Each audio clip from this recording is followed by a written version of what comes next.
Okay, so the tank is 1 year old today. I had, let's see, I don't know, I'll do a video of it.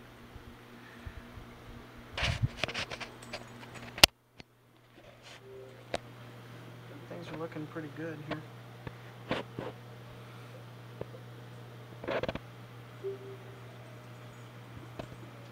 I have switched to the metal halides now, but I might not even keep those guys for long. I haven't decided yet. I accidentally broke my pink and green Facilipora in half when I was trying to snip out a dying crag over here. So I sold that off, but I mean it's all over the place. There's little pieces of it everywhere. You can see one right there. There's a little piece of it right there. Right there. It's pretty funny. The umbrella's doing really good. Purple hammer's doing really good. Let's see. The Manipura has started to grow to the overflow and to the rocks. It's pretty cool. Let's see.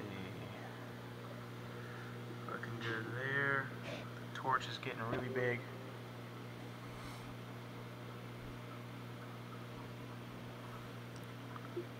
Let's see. I fragged a piece of my frog spawn off. It's already grown extra heads off of that.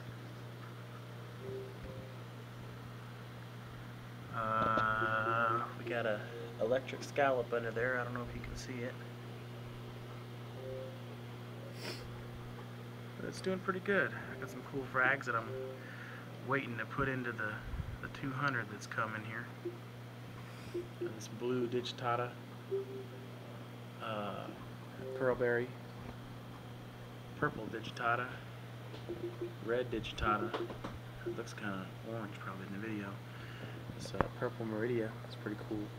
This is a blue millie. I want to put it up higher so it'll start getting some more blue. Right now just the tips are blue. It looks pretty good. That's about it. 1 year.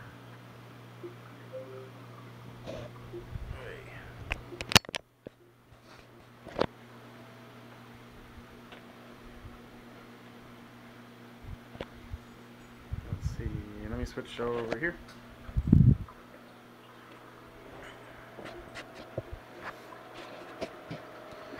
This tank is doing different things now. It's getting some cyano and some dinoflagellates. My skimmer stopped working and I couldn't figure out why. So I pulled it out and I moved it to the outside of the tank to try to get it to work a little better. And it has been working better ever since I moved it up here.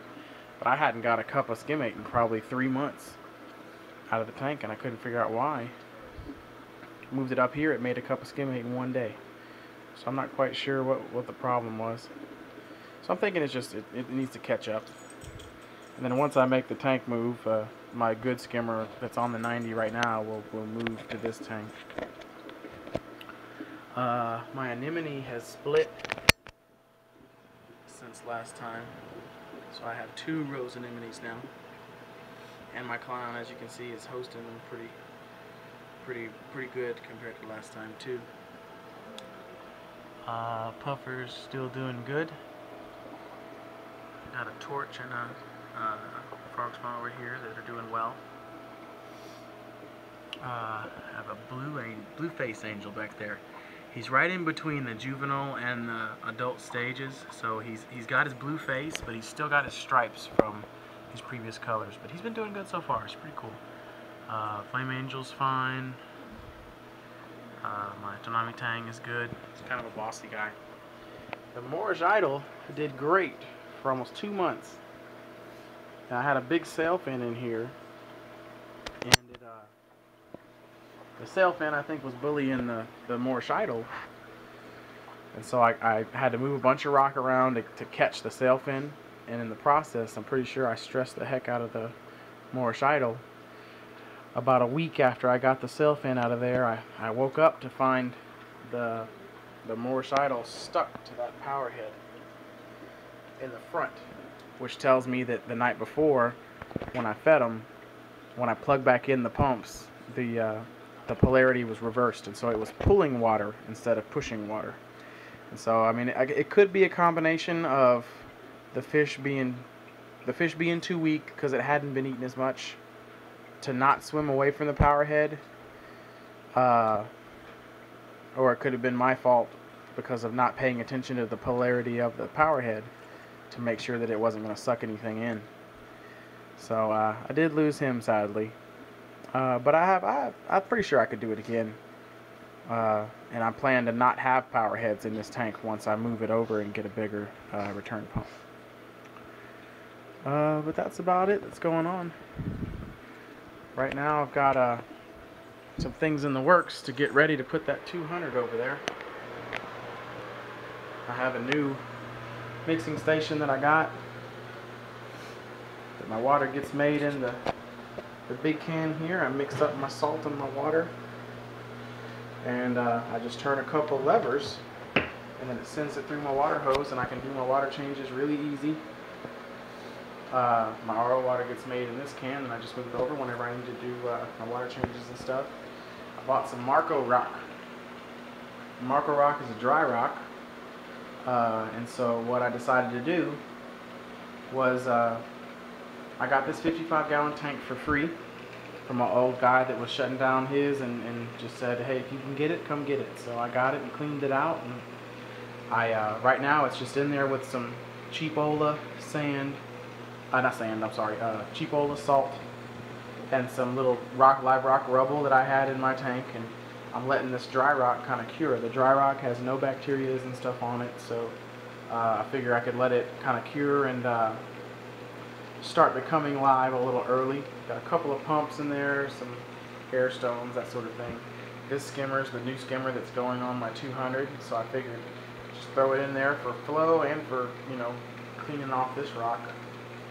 And I'll do a water change on my tank here in a couple days and throw that water in here and throw some more bacteria on it, and it'll be good to go. So I was pretty surprised at how much rock that 50 pounds was. As you can see clearly, it fills this 55-gallon tank pretty much to the brim for probably a quarter of the price of actual live rock. Let's see. I did switch this to halides. They were BHO before, so you can see the color difference on that and the shimmer that gives off from those. It's pretty cool. I dealt with some heat issues when I first switched, but I added these little Walmart fans. I'll tell you what, little Walmart $10 fans. I think they're about 7 inches or so. They're not very loud at all, but I put one directly on each bulb, and my chiller hasn't cut on since. So they work out pretty good. I like them a lot. These are 250s. I had 400s on when I first installed it. The 400s were just too much. I could see some of my corals bleaching out, and so I switched it to the 250 watts, and it's been doing really well ever since. So that's about it. I can't think of anything else. You will never see this tank in this state again, because it's going to become a 200-gallon tank here in about probably a month. So, alright.